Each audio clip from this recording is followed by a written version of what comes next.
Right then, settle down, grab yourself a drink, preferably something stronger than tea, and lend me your ear for a bit. Let me tell you about the topsy-turvy world of British politics today. Now, I have been ticking over here in Thailand for yonks, watching those madcap antics back home, from Thatcher's Iron Fist to the current circus under Starmer, and boy, the plot's thicker than a Yorkshire pudding on Sunday. So here it goes, a proper chinwag about the British political stew as it bubbles and boils in 2025.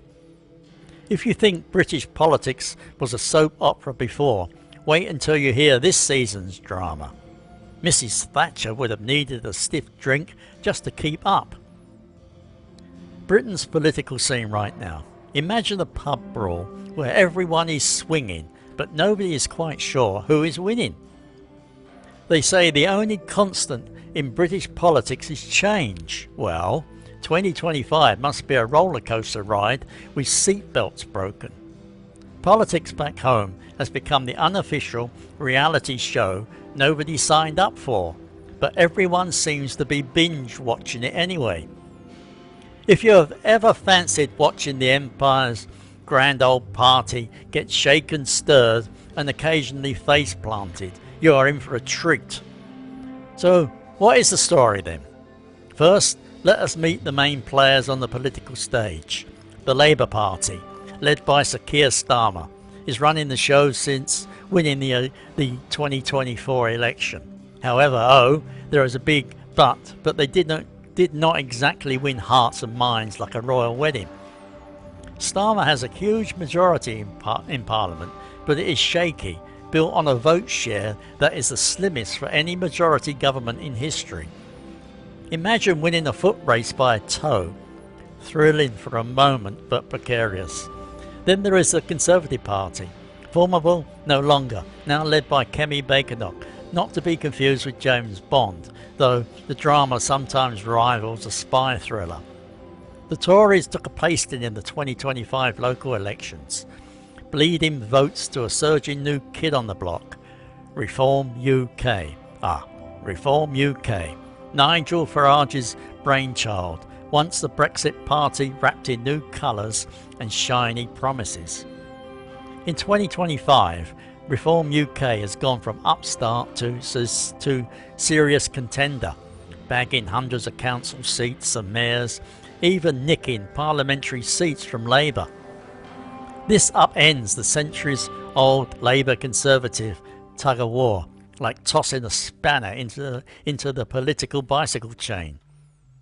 Imagine your favourite football team suddenly relegated because some cheeky underdog's got a better game plan. Then, topping the charts on the other side are the Liberal Democrats, quietly making gains in local councils and trying to stitch together a new coalition of voters disenchanted with the big two. Smaller parties like the Greens and a newly minted offshoot from the left flank of Labour, connected to Jeremy Corbyn's old guards, are also poking their noses into the ring. Politics is not just about parties, it is about real stuff. Now, politics is not just some game played by suits in Westminster, it hits home. Imagine the average Brit today staring blankly at their monthly bills that keep ballooning faster than a souffle in an oven.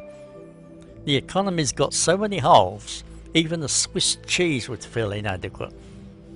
Inflation is still biting and the cost of living crisis gnaws at households. Labour has promised to fix it, but seems to be handling the job over to maybe next year while juggling fairy tale budgets that have to stretch like elastic. Immigration is another hot potato. Everyone has an opinion, but few really palms it without finger pricks. Starmer scrapped the infamous Rwanda scheme, but has now doubled down on the tough border policies, leaving the country's heart divided, throwing debates over asylum seekers, and suddenly you're stuck in a vicious political whirlpool. Defence has been ranked up too, with scary stuff abroad Ukraine conflict, simmering tensions everywhere. The government is waving new submarines and armaments like a knight flashing his sword. However, listen close and you will hear whispers of whether it is enough or just more smoke to distract from the real troubles inside.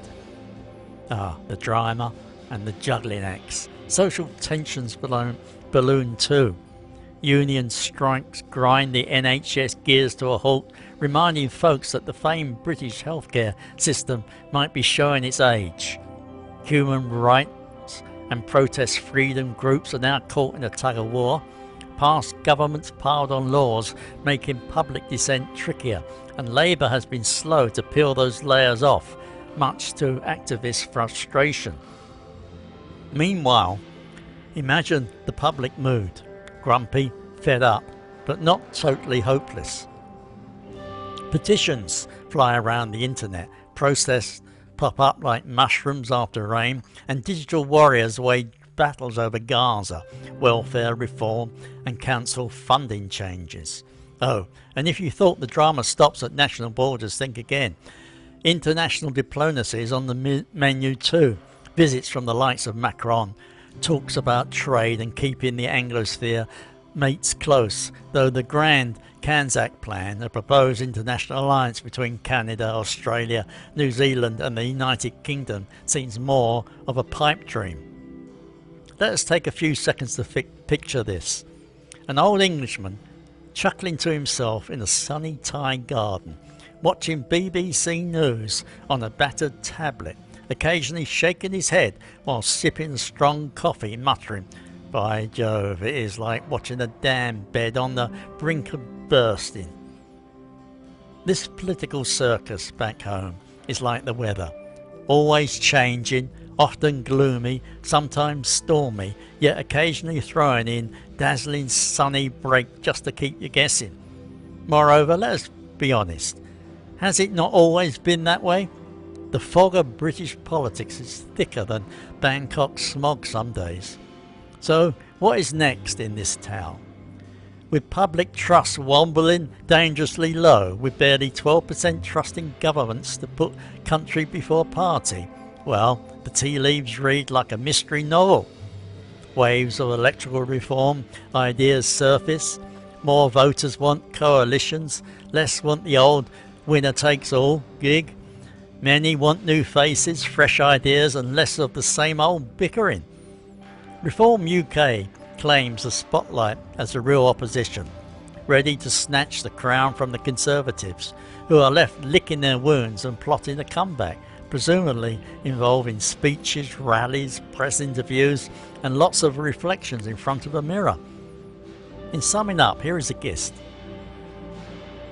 British politics today is like a seaside carnival. Some rides are broken, others wildly spinning out of control. The popcorn is stale, yet the crowd keeps coming. You have a Labour government trying to steer a stormy ship against economic headwinds, a Conservative Party clutching its legacy but losing grip, and a fiery Reform UK stirring the political pot with gusto. It is complicated, it is messy, it is downright exhausting to follow sometimes. Nevertheless, it is utterly fascinating and endlessly entertaining, sort of like that grumpy old mate who never runs out of stories, loud opinions and a cheeky grin. So, next time you hear political news and feel your eyes glazing over, just remember, it is all part of the grand quirky tale of the UK. On top of that, wherever you are in the world, it is worth a little chuckle, a raised eyebrow, and maybe a thoughtful nod to the mad, muddled dance of democracy. Now, if you have enjoyed this old man's ramble, drop a comment with your own political grumbles or cheeky observations about the state of British affairs. Hit that like button to keep the conversations brewing, and do not forget to subscribe for more tales from this expat's viewpoint on life, politics and everything in between. Cheers and goodbye.